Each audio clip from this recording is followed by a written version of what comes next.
Hey, Matt Linster here. Today I want to talk about what we can learn from barbell training. I want to talk about the process that is used in strength training and how that process applies to business.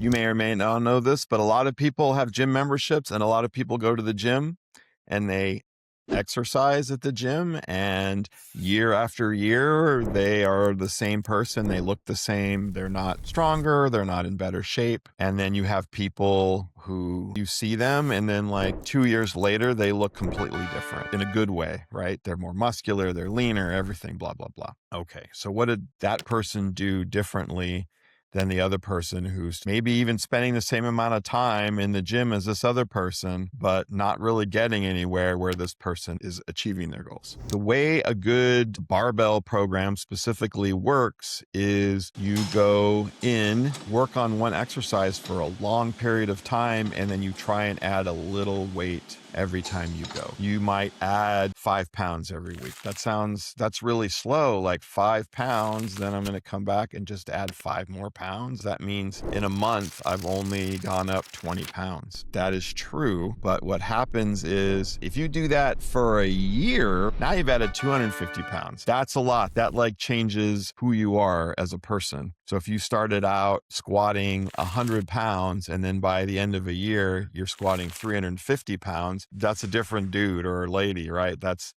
completely a new person. But the bigger picture here is that's how these gains are made in small increments over time, over years and years. And then the people who are at the very highest, years and years, more years, making smaller and smaller incremental gains, because the further you go, the harder it gets to improve. That's how things are improved. So how does this apply to, let's say, your business and life and everything? It's a life lesson. It's a lesson of little improvements done consistently over long periods of time is how you become great. It's not like an idea or a shortcut or something or some epiphany of like, oh, if I do the lift in this different way, I'll jump 50 pounds or something. So I guess the whole point of this is when you're thinking about what do I want to do with my company, you have to have a long-term perspective and always trying to make small improvements along the way. If you're like putting out fires or, today I want to do this other lift because it's cool and I saw it in a video or something, and you're just like going in all these different directions all the time, 3 years later, you're where you were. You haven't progressed. The only problem is like, what should I be working on and how do I consistently make those goals? There isn't like some big like, I'll just change all these things and then my company will be amazing. No, it's like, I need to make this and replace this system, combine these two systems, take those two combined systems and move them into a third system that gives me more things. You have to be ambitious, but not greedy. That's the most important thing. Ambitious, but patient, industrious.